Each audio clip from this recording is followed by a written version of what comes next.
Assalamualaikum warahmatullahi wabarakatuh. Salam sejahtera bagi kita semua. Om Swastiastu, Namo Buddhaya, salam kebajikan, Sampurasun, Rahayu Sagung Dumadi. Bapak Ibu yang saya hormati, sahabat BSI yang saya cintai, Ayah Guru yang saya hormati, yang saya baktuksi, marilah pertama-tama kita panjatkan puji dan syukur kehadirat Allah SWT yang telah melimpahkan karunia-Nya kepada kita semua, sehingga pada kesempatan pagi yang luar biasa ini kita bisa berkumpul di tempat ini dalam keadaan berbahagia. Kami mengucapkan terima kasih sekali terutama kepada Ayah Guru yang telah sudi hadir di Jogja ini. Dengan kehadiran Ayah Guru di Jogja yang sudah istimewa ini menjadi lebih istimewa lagi, Ayah. Ditambah lagi dengan para sahabat BSI ya, dari Jogja, dari Jateng, dari Jatim, dan juga dari Jawa Barat. Luar biasa sekali. Silakan, semoga Allah SWT, Ayah Bunda yang mau meridhoi dan belum puas kita semua. Amin. Ya masih mau bertanya, silakan. Silakan. Ya, Bapak silakan. Silakan. Oh ya, ada di belakang.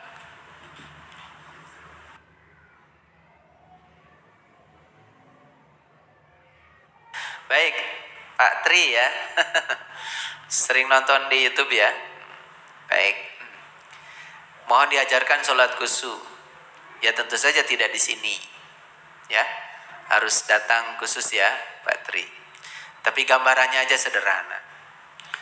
Apa sih sholat khusyuk itu? Apa sih kata khusyuk itu? Itu bahasa Quran itu, khusyuk itu, bukan bahasa kita. Kalau di Quran ada kata-kata begini. Wasta'inu bisyobri wassholah wa innaha lakabiratun illa alal khasiin alladzina yadunnuna annahum mulaqu rabbihim wa annahum ilaihi raji'un. Itu Quran. Ya, Allah bilang minta tolonglah kepada Allah dua. Satu dengan sabar, dua dengan sholat. Jadi minta tolong itu cuma dua aja. Dengan sabar dan sholat. Tapi yang demikian itu tidaklah mudah kecuali bagi orang yang sudah khusyuk. Khusyuk sabarnya, khusyuk sholatnya. Jadi sebenarnya ada dua tuh pelatihan kalau di saya. Sabar khusyuk dan sholat khusyuk. Karena kan di Quran dua. Yang minta tolong itu dengan sabar dan sholat.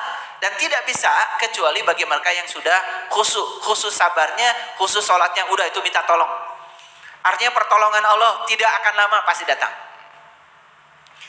Tetapi syaratnya kata Allah, alladzina yadunnuna annahum mulaqu rabbihim wa annahum ilaihi raji'un. Syaratnya harus mulaqu rabbihim. Kamu harus jumpa dulu dengan Tuhanmu. Itu kata Quran. Nah, bagaimana kita bisa berjumpa dengan Allah, dengan Tuhan? Makanya Nabi Muhammad ngasih resepnya. Kenali saja dirimu, maka kamu akan kenal pada Tuhan. Siapa yang kenal dirinya, dia akan kenal Tuhan. Diri mana yang harus dikenali? Nah itu, karena diri itu kan luas. Ada diri batin, ada diri yang lahir. Nah, diri yang lahir kenali.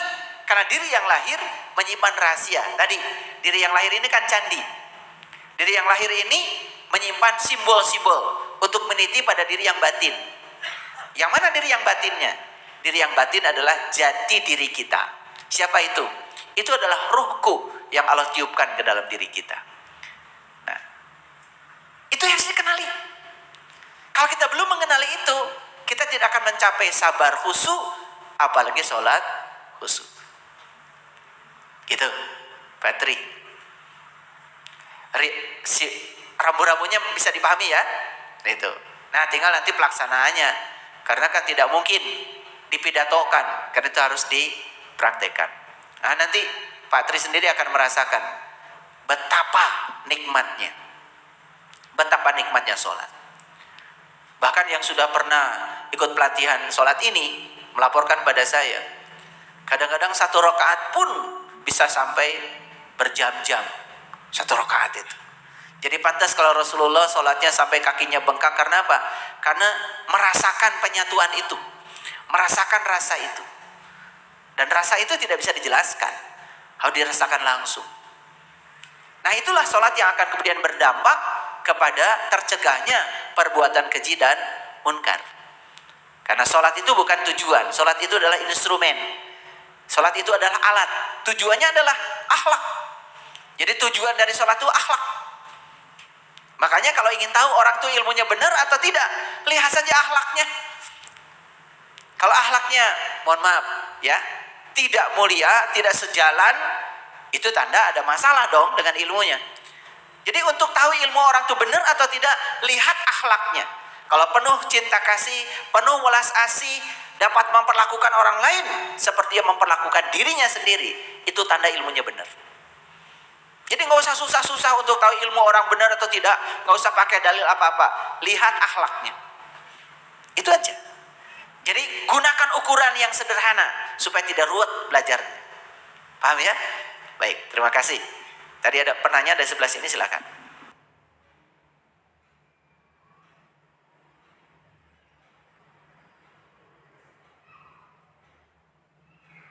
Terima kasih Pak Mas Sudi ya.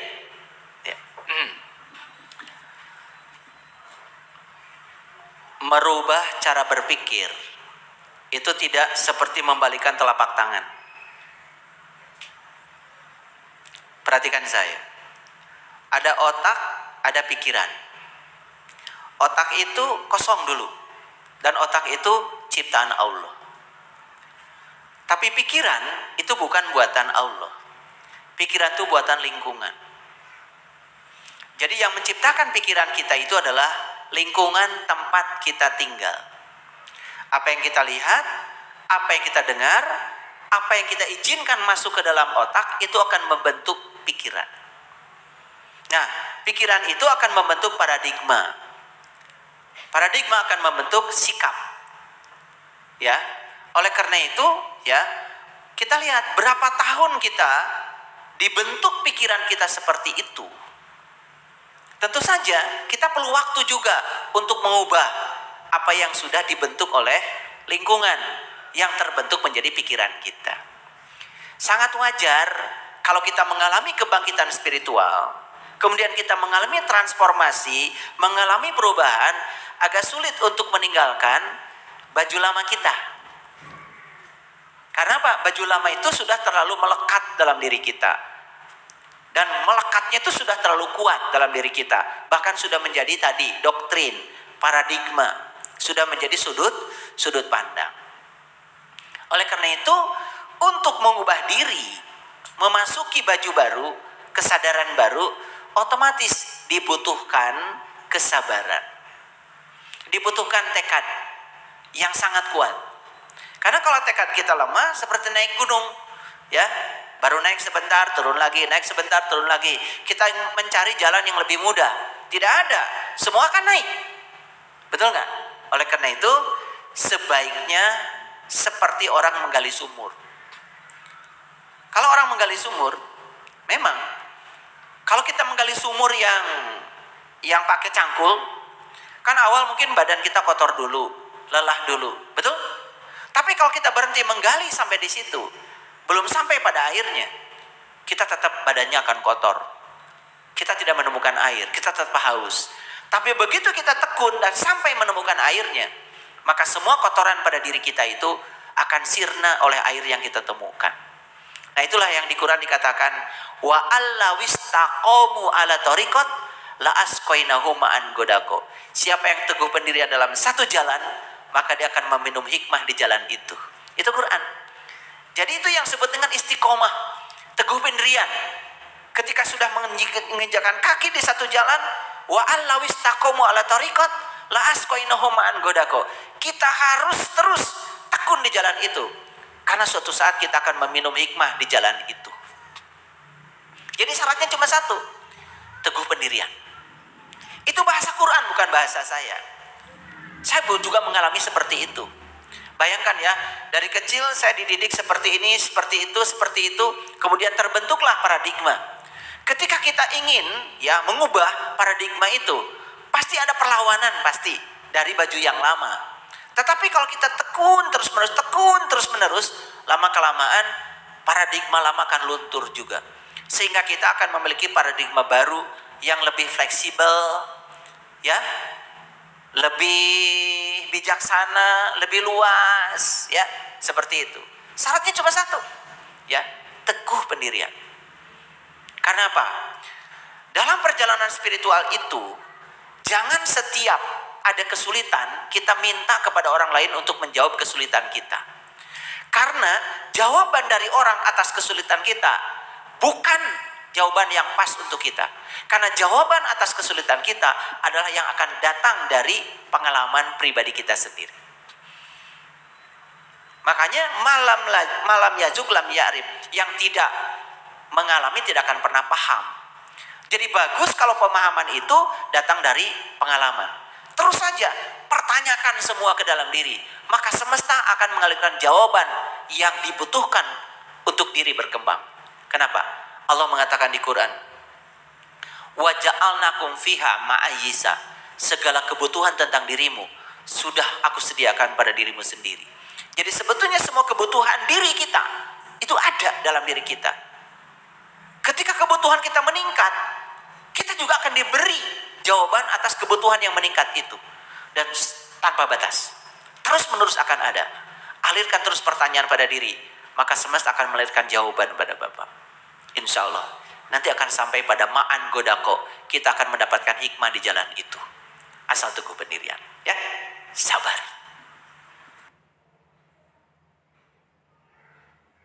Mbak Ais,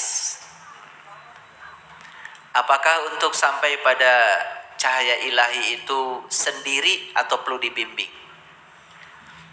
Jalan menuju ke sana itu sangat banyak. Bisa sendiri, bisa dibimbing. Apakah akan sampai ke sana? Tergantung. Saya dari Parangtritis, Parangkusumo ya, sampai ke sini, ini Sleman ya? Sleman. Saya bilang, saya minta dijemput sama orang yang tahu Jogja. Karena saya nggak mau muter-muter. Makanya datanglah Mas Bamban. Karena beliau orang Bantul, sangat mengerti tentang Jogja. Oh, kalau mau ke sini, jalannya lewat sini, lewat sini, lewat sini. Dan hanya waktu sebentar, tadi sudah sampai di sini. Itu enaknya kalau dibimbing oleh orang yang tahu dan sudah mengalami. Apakah kalau saya sendiri ke sini bisa? Bisa. Tapi nggak tahu kapan sampainya. Jadi pertanyaannya, mau dibimbing atau tidak? Itu tidak ada paksaan. Mau sendiri silakan kalau bisa. Cuman jalannya tentu lama. Tapi kalau dibimbing oleh orang yang tahu, yang sudah setiap hari lewat situ, tentu akan lebih cepat. Jadi, untuk mencapai diri sejati itu banyak cara. Bisa sendiri, bisa juga lewat dibimbing oleh seorang guru yang ahli. Pilihan ada pada diri kita. Karena seorang guru tidak pernah memaksa juga. Ya, seseorang harus melewati jalan yang dia tunjukkan. Satu ya. Yang kedua, tadi apa pertanyaannya? Oh ya. Jadi saya kemarin menyebarkan foto saya. Saya kemarin di Gumuk Pasir itu jalan-jalan sama anak-anak pakai jeep. Dan setiap ada spot foto yang bagus, supir jeepnya itu selalu berhenti. Pak, bagus difoto di sini. Yang luar biasa, mohon izin, ya, ada yang ikut berfoto dengan saya. Dan fotonya saya sebarkan di grup saya. Jadi di sebelah kanan saya ini ada cahaya hijau terang sekali. Ikut bersama saya di foto. Siapa itu? Ya tentu saja, ya. Kenapa kok bisa tertangkap oleh kamera? Karena itu energi. Jadi sebetulnya, ya, Yang disebut dengan kematian itu hanya berpisah antara yang batin dengan yang lahir. Sebenarnya yang batin itu tidak pernah mati, karena tetap hidup seabadi ilahi. Cuman ya ada yang hidup di alam kesadaran rendah, ada yang hidup di alam kesadaran tinggi, tergantung dari kualitas kehidupan sepanjang menjalani kehidupan ini. Jadi oleh itu maka jangan heran kalau ada jiwa-jiwa yang sudah pulang, ada jiwa-jiwa yang belum pulang, walaupun sudah sama-sama mati, ya kan? Nah tugas kita ini bukan sekedar menolong jiwa-jiwa yang belum pulang, ya, yang sudah kehilangan tubuh, tapi kita juga harus menolong jiwa-jiwa jangan sampai dia tidak bisa pulang mumpung masih punya tubuh, karena tubuh ini kendaraan yang paling hebat yang bisa mengantarkan sang jiwa untuk pulang ke tempat asalnya. Jadi oleh karena itu, ya, ketika ada penghormatan yang dilakukan oleh para leluhur kepada ruh-ruh yang baik yang sudah pulang maupun sudah belum pulang, itu adalah kesadaran kita bahwa sebenarnya mereka itu tidak pernah mati, bahwa mereka itu ada. Nah, bukti keberadaan mereka itu diakui oleh kita sendiri dengan cara memberikan penghormatan. Apakah kita menghormati leluhur kita yang sudah kehilangan tubuh sementara masih ada itu boleh? Tentu saja. Mereka kan sebetulnya adalah leluhur-leluhur kita. Mereka juga perlu penghormatan dari kita. Makanya saya kalau berdoa selalu mengatakan, semoga semua makhluk hidup, baik yang kelihatan maupun yang tidak kelihatan, di setiap ruang dan waktu, di semua tingkatan selalu berbahagia. Nah, cara kita merepresentasikan penghormatan kepada leluhur, ya tentu saja beragam. Ya, saya ambil contoh sederhana. Saya itu tahu kesukaan ibu bapak saya itu krecek tempe. Karena kebetulan kakek nenek saya itu tukang tempe dulu. Dan tempe kalau untuk dikrecek itu beda, bukan tempe yang biasa. Jadi ada spesial cara bikinnya, raginya pun tersendiri. Daunnya pun tersendiri, bukan pakai daun pisang. Ada daun khusus itu, ya, kalau di kampung saya. Nah, kesukaan ibu bapak saya itu adalah krecek tempe pakai cabai hijau. Dan saya kalau di rumah bikin krecek tempe pakai cabai hijau, suka ingat ayah ibu saya. Ingat. Dan kalau ingat, ya udah, ambil 1 sendok, taruh di pisin, kemudian taruh aja di meja. Saya hadiahkan Al-Fatihah. Tentu saja krecek tempenya dimakan sama saya. Tetapi penghormatan saya kepada ibu lewat itu ternyata saya suka mimpi ketemu ayah, ketemu ibu. Dalam mimpi itu beliau mengucapkan terima kasih karena kamu masih ingat sama ayah pada ibu, sama Meli. Hal yang sederhana seperti itu, ya kan? Itu energi, itu nyambung, ya, nyambung. Makanya jangan heran ya, kalau kita lagi gini nih, biasanya suka ada wangi. Betul nggak? Itu wangi itu khas. Itu wangi siapa yang lewat? Itu karena beliau cara untuk berkomunikasi dengan kita lewat cara-cara yang bisa dipahami oleh kita. Dan wangi itu pasti khas pasti. Nah, itu cara berkomunikasi seperti. Oleh karena itu, mari kita tetap kembangkan penghormatan yang setinggi-tingginya, baik pada makhluk yang kelihatan maupun yang tidak kelihatan. Ya. Yang terakhir, bagus tadi. Resolusi tahun barunya ingin segera ke Bandung. Saya doakan semoga segera bisa ketemu saya di tempat yang lebih khusus lagi, sehingga bisa mendapatkan ilmu khusus. Baik, luar biasa sekali ya Guru. Dan ini kayaknya pertanyaannya juga udah mulai melebar ini ya, nggak apa-apa ya. Silakan Bapak Ibu sekalian yang masih mau bertanya untuk bisa tunjuk jari, silakan. Di belakang mungkin ada bisa minta bantuan untuk mic-nya.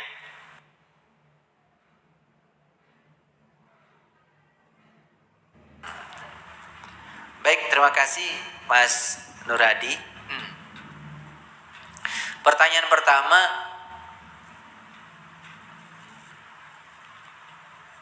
Saya akan jawab begini. Mas Nur Hadi, sekarang gelap apa terang? Terang ya? Terang ya? Kenapa terang? Karena gelap tidak ada. Begitu terang datang. Jadi sebetulnya apa sih gelap itu? Gelap itu karena ketiadaan cahaya. Sedangkan terang itu adalah kehadiran cahaya. Saya tidak sepakat dengan perkataan bahwa manusia itu punya yang namanya kelemahan. Sebenarnya yang namanya kelemahan itu karena ketidakhadiran kekuatan. Sama saja dengan mengatakan manusia itu punya kegelapan. Padahal kegelapan itu kan ketidakhadiran cahaya. Kenapa ada orang sakit? Sakit itu ketiadaan sehat sebetulnya. Jadi, kalau manusia itu punya cinta dan bisa mencintai, manusia itu hidupnya pasti menakjubkan. Tapi cinta yang saya maksud di sini bukan rasa perasaan. Cinta itu adalah kekuatan positif. Dan kekuatan positif itu adalah penggerak dari seluruh kehidupan di semesta ini. Jadi sebetulnya ketika manusia punya kekuatan positif dan bisa memanfaatkan kekuatan positif itu namanya manusia sudah punya cinta sekaligus mencintai. Dan dia pasti hidupnya menakjubkan. Ekonominya pasti bagus, tubuhnya pasti sehat, ya, hubungan sosialnya pasti bagus. Semua yang disebut dengan kurang bagus itu sebenarnya berasal dari ketidakmampuan dia menggunakan kekuatan positif yang ada dalam diri.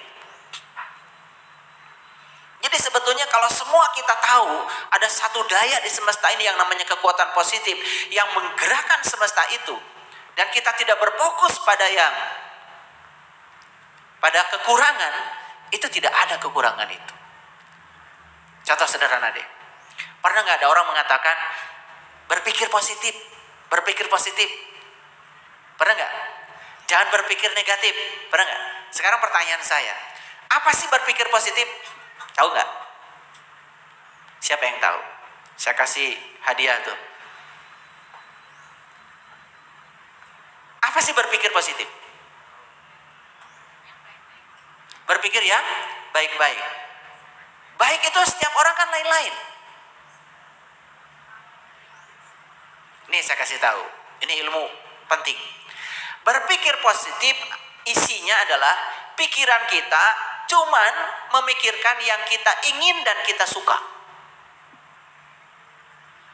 Ulangi.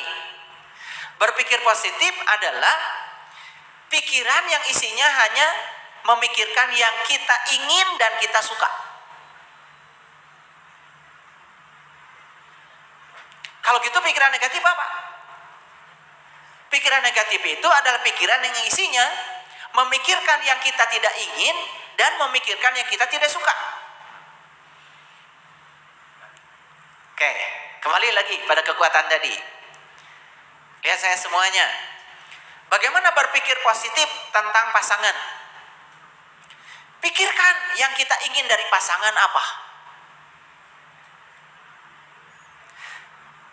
Dan pikirkan yang disukai dari pasangan apa.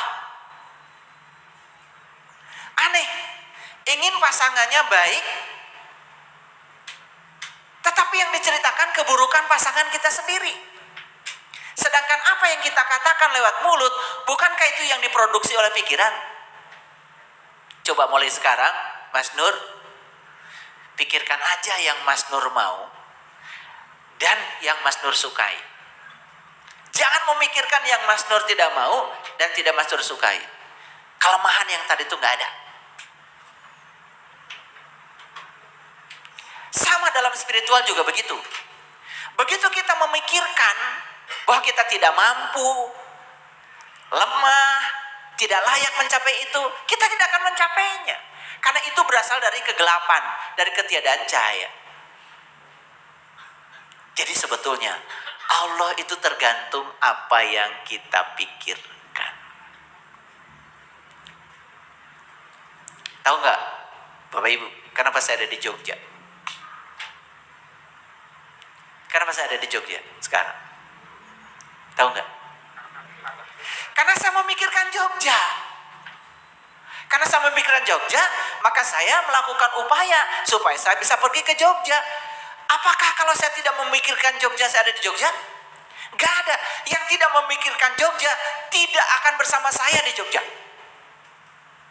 Dan saya kasih tahu nih, Bapak Ibu yang hadir di tempat ini, karena Bapak Ibu memikirkan tempat ini, mau hadir bukan? Karena adanya di sini karena memikirkannya. Karena memikirkannya kita ada di sini. Saya kasih tahu, yang tidak memikirkan ada di sini, gak ada di sini sekarang. Apalagi ketika mau pergi ke sini memikirkan yang negatif. Wah, kalau ke Jogja sekarang tahun baru macet tuh. Itu kelemahan. Kita tidak mau macet tapi memikirkannya. Ini rahasianya. Wah, kalau sudah belajar rahasia ini, hidup ini menakjubkan Mas Nur. Jadi sebenarnya kelemahan tuh gak ada. Karena kelemahan berasal dari ketiadaan kekuatan. Hadirkan terus kekuatan dalam diri, dan itu yang akan membuat kenyataan. Termasuk dalam urusan spiritual. Yang kedua, apakah ciri orang yang sudah mencapai kesadaran spiritual itu punya penglihatan keenam? Bisa tahu masa depan? Saya kasih tahu, itu yang salah kaprah. Untuk tahu masa depan, untuk tahu yang belum terjadi, gak usah belajar spiritual. Gampang belajar ilmu itu. Ciri orang yang sudah sampai pada kesadaran yang tinggi, akhlaknya mulia.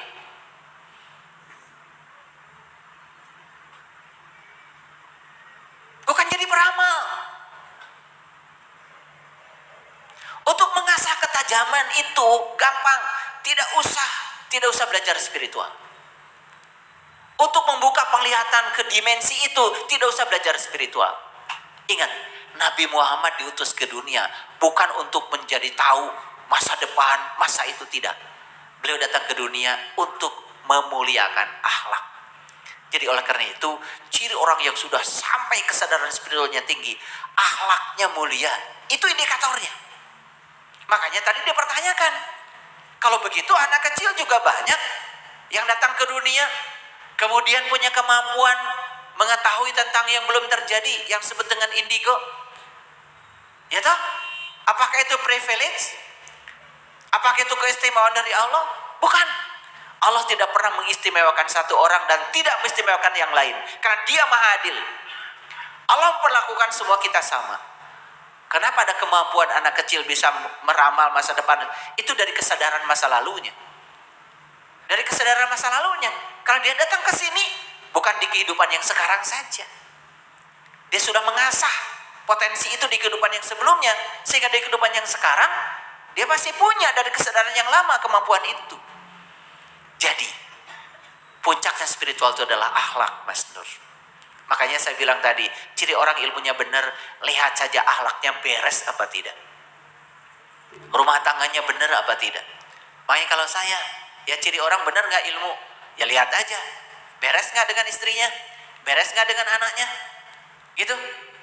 Jadi kita bagaimana mengatakan ilmunya tinggi? Kalau urusan yang terdekat saja, dengan orang yang terdekat saja sekasur ada konflik. Ngerti maksud saya? Jadi gampang ngukur orang ilmunya tinggi atau tidak. Lihat hidupnya beres atau tidak. Karena apa? Menurut Socrates, pengetahuan adalah dasar kebajikan. Kalau orang punya pengetahuan yang benar, pasti hidupnya penuh dengan kebajikan. Sedangkan kebodohan adalah dasar dari kejahatan. Kalau banyak konflik, itu pasti berasal dari kebodohan, bukan berasal dari pengetahuan. Itu aja Mas Nur. Terima kasih. Berarti kita juga harus bisa membedakan antara spiritual dengan supranatural ya. Betul. Ya. Betul. Oke, jadi bukan berarti spiritual itu seperti hanya supranatural yang bisa mengatur-ngatur apa yang kita inginkan ya. Yes. Ya, baik. Oke, baik. Sahabat, silahkan yang mau bertanya. Tadi di sebelah belakang tadi kayaknya ibu-ibu yang mau ini bertanya. nih ada. Oke, Pak. silahkan. Silahkan Bapak.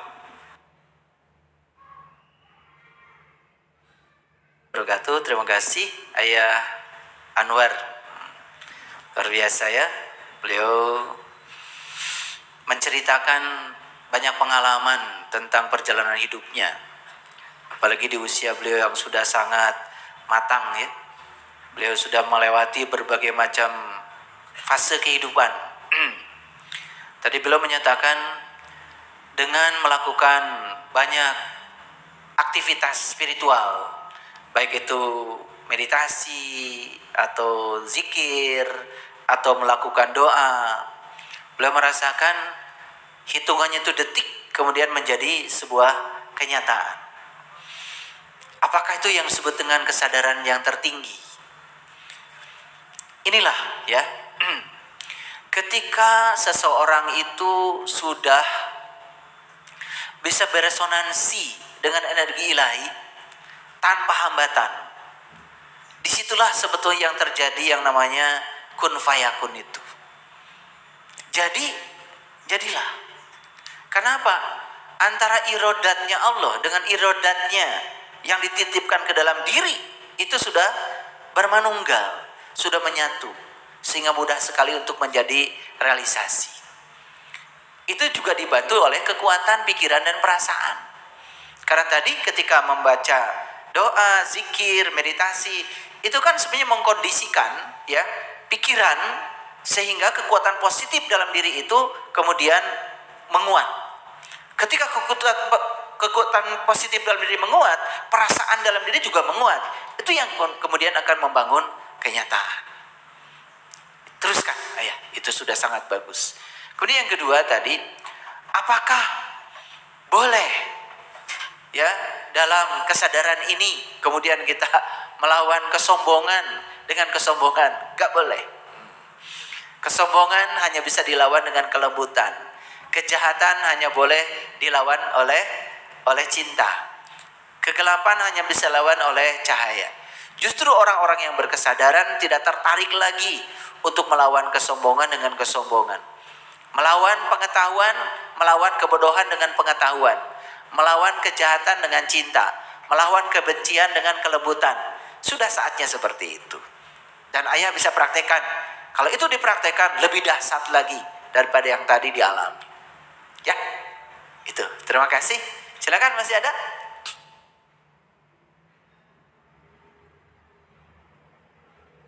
Ya, ini pertanyaan ziarah kubur ya. Baik. Baik buruk, salah benar, itu semua penilaian. Dan tergantung si penilai itu sendiri. Saya cuma menggunakan resep sederhana aja. Innamal a'malu binniyat. Itu kata Nabi. Amal itu tergantung pada niat. Niat kita datang ke sana yang paling tahu diri kita. Kita datang ke makamnya para aulia, leluhur kita, karena kita mengenang jasa baik mereka. Karena mereka telah mengorbankan semua waktu hidupnya untuk membangun peradaban. Dan kita ingin mencontoh kebaikan mereka. Dan kita datang ke mereka, mendoakan mereka. Terus apa yang salah? Tidak ada yang salah. Yang salah itu adalah yang menilai. Yang suka aneh kan? Kita yang datang ke sana yang menilai orang lain. Dan orang lain berani menyalahkan kita, padahal yang ngalamin kan kita sendiri. Sama seperti gini deh. Saya membagikan uang kepada orang lain. Terus saya mengundang orang-orang yang bisa mengumumkan kepada orang lain. Apakah saya ria? Kan yang tahu ria tidak ria itu saya.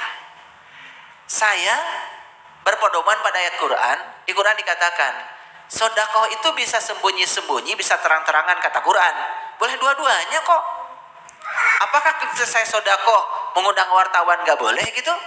Karena niat saya mengundang wartawan, biar kalau kaya berbagilah seperti ini, kan gitu tujuannya. Kan tidak ada pameran sama sekali. Oleh karena itu, ya tentang ziarah kubur, tentu saja bagi saya tergantung pada niatnya. Yang tahu niat kita kan kita sendiri. Kita mendatangi kuburan orang tua kita karena kita tahu cara menghormati mereka. Walaupun mereka sudah tidak ada, kan situsnya masih ada. Terus apa yang salah kita berdoa di sana? Nggak ada yang salah. Kita berdoa kepada Allah kok. Gitu. Jadi yang paling tahu diri kita adalah diri kita sendiri. Ya sudah, selama kita nyaman tidak usah berubah dengan apa kata orang tentang diri kita. Yang salah lagi kalau kita pun baperan ketika orang lain bilang itu bilang ini, kita berubah. Itu yang salah. Jadi oleh karena itu jalankan saja. Bunda Nazul, jalankan saja. Toh yang paling tahu kita sendiri kok. Ya toh, kita datang ke sana kok, kita menghormati jasa-jasa mereka, menghormati mereka. Terus apa yang salah di sana? Gak ada yang salah. Yang salah tuh yang suka menyalahkan orang lain. Ya, oke, baik, terima kasih. Oke, mumpung masih ingat ayah guru, mungkin tambahan untuk Bunda Nuzul tadi. Biasanya kalau orang ziarah itu kan ada yang merasa bahwa di situ juga melihat sosok yang menyerupai mungkin makam apapun yang sudah meninggal itu. Itu sebenarnya kita itu bertemu dengan siapa ayah? Terima kasih. Iya. Ya. Ketika kita melakukan ziarah kemanapun, kemudian ada pesan semesta yang datang kepada kita, lewat kejadian apapun, tangkap pesannya. Karena di balik semua peristiwa itu pasti ada pesan yang sedang disampaikan kepada kita. Selama kita bisa menangkap pesan yang konstruktif untuk perubahan diri kita lebih bagus, ya bagus-bagus saja. Tidak ada yang masalah. Ya.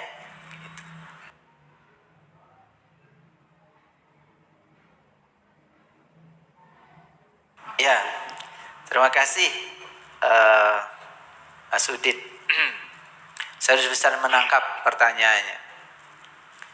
Saya dimusuhi orang. Terus saya memusuhi orang. Itu terjadi konflik. Konflik itu karena ada dua buah pihak yang bertikai.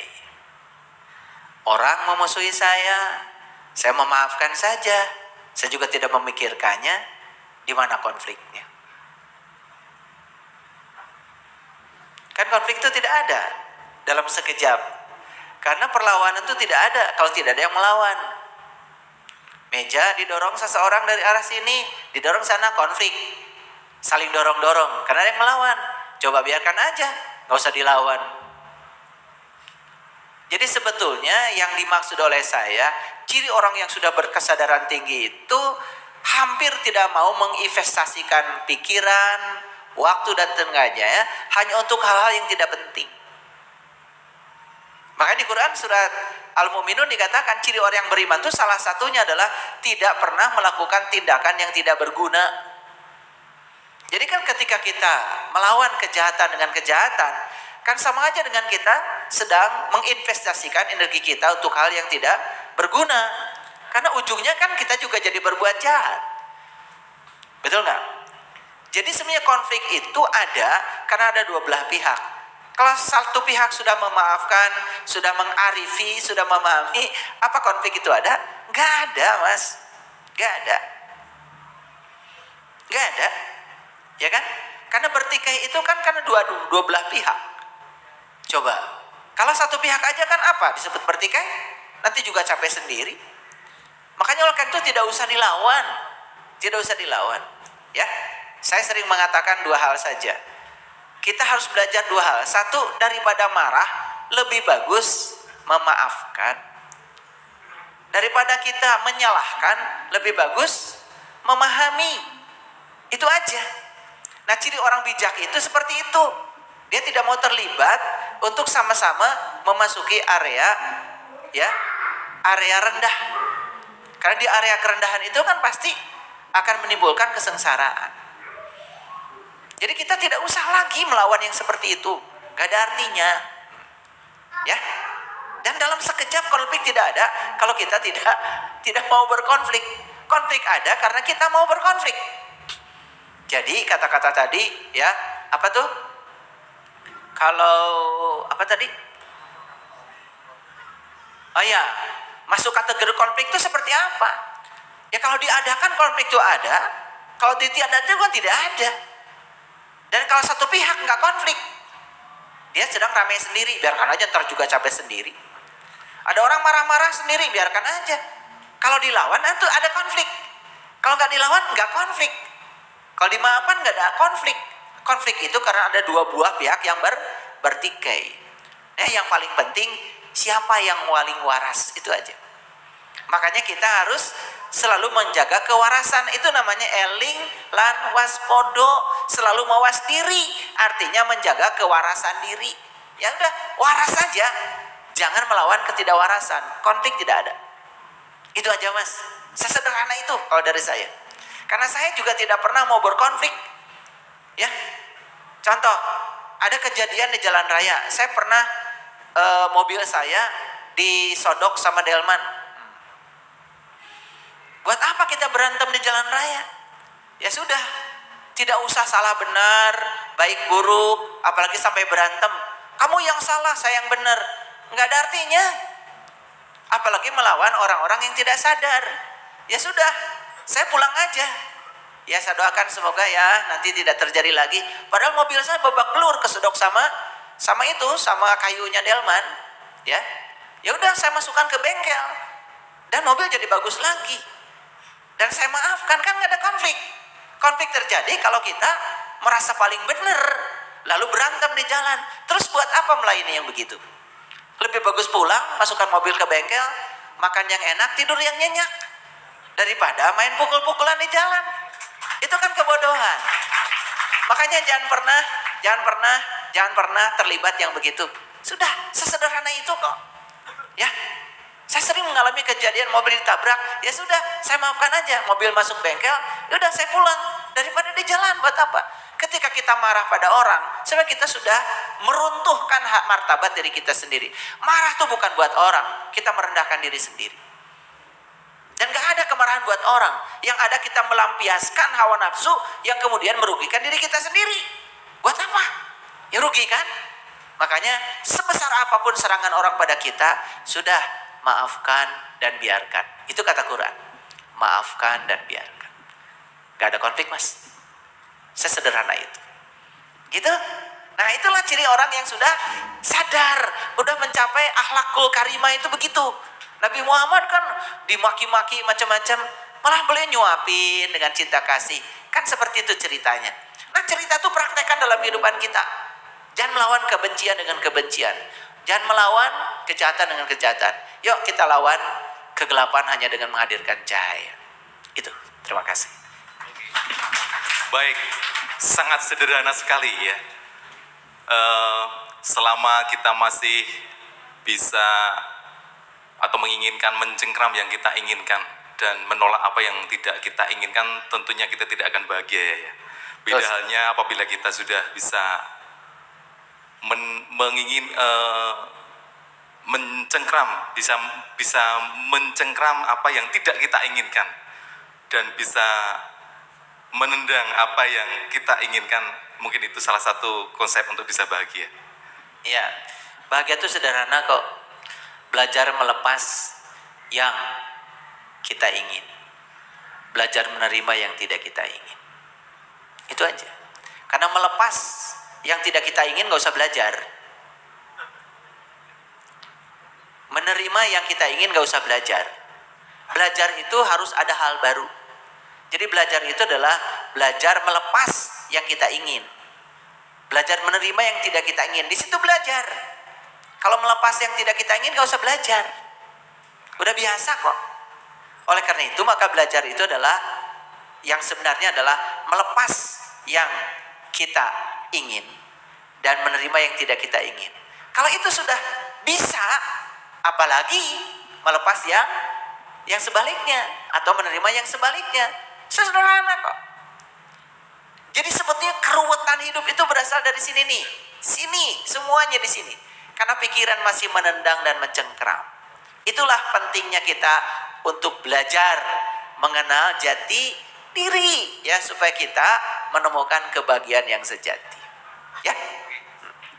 Baik, apakah masih ada waktu ini Ayah untuk ada yang bertanya?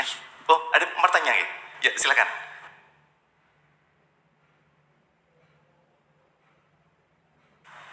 Kalau Bunda menginginkannya, pasti Allah akan mengabulkannya. Karena Allah itu tergantung pada keinginan kita sendiri. Dan Allah sudah menyatakan, yahdillahu linurihi mayyasha. Aku akan menunjukkan pada cahayaku siapa yang aku kehendaki. Kalau Bunda punya kehendak, pasti Allah akan menghendaki. Ya, jangan merasa tua. Umur itu hanya hitungan angka. Ya, sekali lagi ya, ini resep dari saya. Jangan merasa tua. Ya, lupakan angka. Lupakan. Kalau kita merasa tua dan terus berkutat di angka, apalagi kita sering mengatakan, kan saya sudah tua. Kita ini sedang melemahkan diri kita sendiri. Itu artinya kita sedang tidak menggunakan kekuatan positif yang ada dalam diri kita. Yuk gunakan kekuatan positif. Kekuatan positif itu tidak cengeng, tidak lembek, selalu kuat. Ya. Jangan merasa tua. Jangan. Saya sehat. Ya, saya kuat, saya sempurna, saya pasti dapat sholat khusyuk, saya pasti dapat wudhu yang bagus, saya pasti dapat merasakan sholat yang enak, saya masih pantas dan layak untuk mendapatkan. Itu namanya kekuatan positif. Kalau itu yang kita pancarkan, semesta yang akan mengabulkan.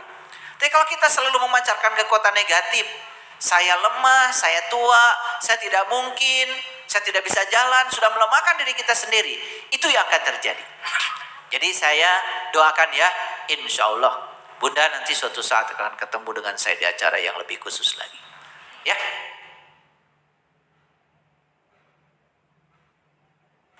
Itu salah satu metode pencarian ke jati diri.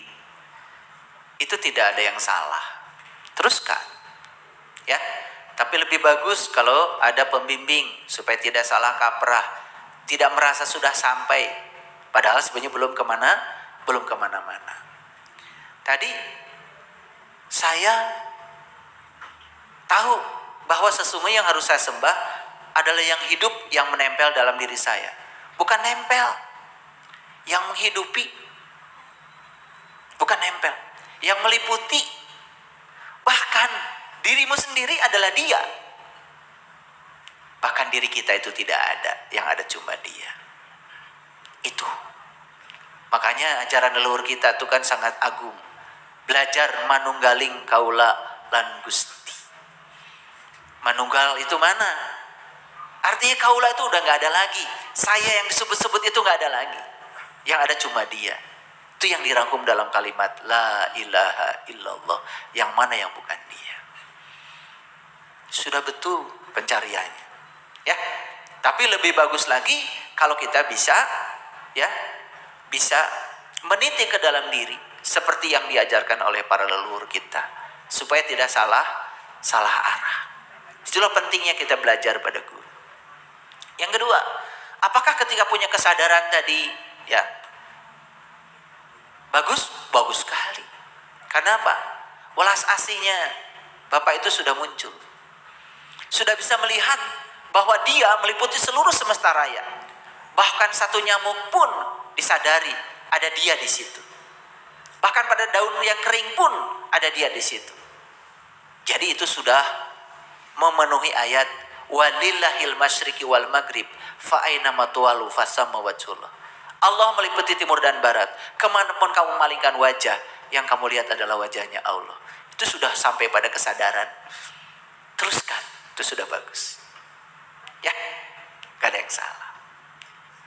Baik. Kita masih sakit hati, berarti kita masih harus belajar. Lah kenapa kalian sakit hati? Saya jangan sakit hati.